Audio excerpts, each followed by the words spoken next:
La question lancinante qui taraude tant de monde est la suivante.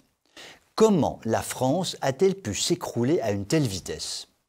Il existe bien sûr un certain nombre de raisons objectives permettant d'expliquer cette descente vers l'abîme, mais il me semble que la raison principale tient en une seule phrase.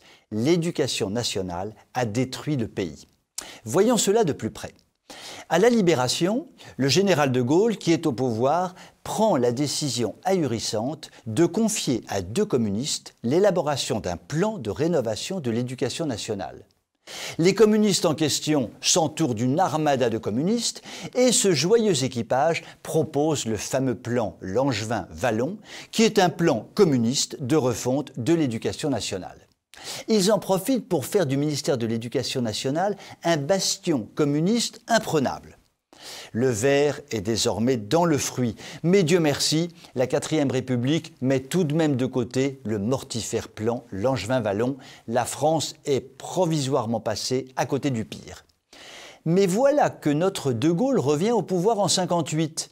Sans doute piqué sur la joue gauche par une mouche communiste, il réactive immédiatement ce dramatique plan Langevin-Vallon qui va servir de canevas à la réforme, que dis-je, à la destruction systématique de l'éducation nationale. En pratique, cela signifie que depuis un demi-siècle, une immense majorité de jeunes Français va sortir complètement lessivée, complètement formatée par l'éducation nationale socialo-communiste, se transformant d'année en année en une éducation nationale écolo-gauchiste.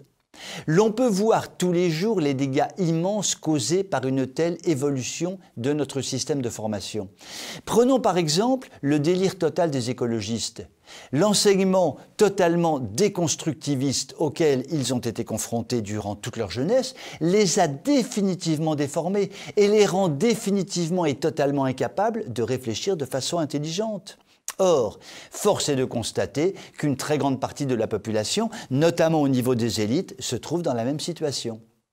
Il en résulte que la France qui résiste, la France qui analyse, la France qui réfléchit en profondeur, qui lutte de toutes ses forces contre la déconstruction, est une France dont l'adversaire se révèle d'une force redoutable, car se servant à grande échelle de ce qu'il y a de pire, la soumission et l'inertie.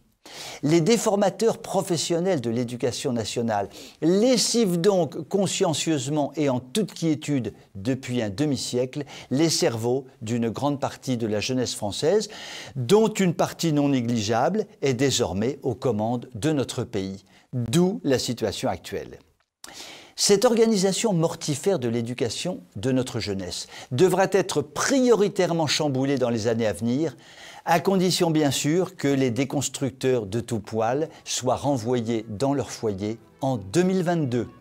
Je vous souhaite une excellente soirée.